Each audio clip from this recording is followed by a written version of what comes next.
د جرمني برلین ښار ته د یو زمري ننوتلو ویره خپره کړې. د جرمني پولیسو د پنجشنبې په ورځ د جولای په 20 وویل د ښار په جنوبي څنډو کې د دغه زمري د نیولو هڅې کوي او د سیمې له اوسیدونکو څخه یې په کلکه غوښتي دي چې په خپلو کورونو کې پاتې شي.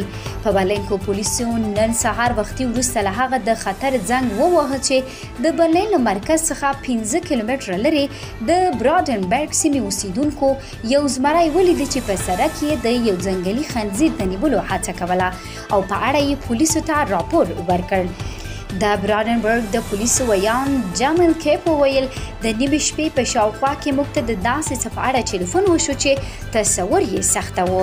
د برلین پولیسو وروسته د ښار د جنوب لویدیځې برخې اوسیدونکو ته د دغه ځناور په اړه خبرداری ورکړ او بیا یې د لټون ساحه پراخه کړه.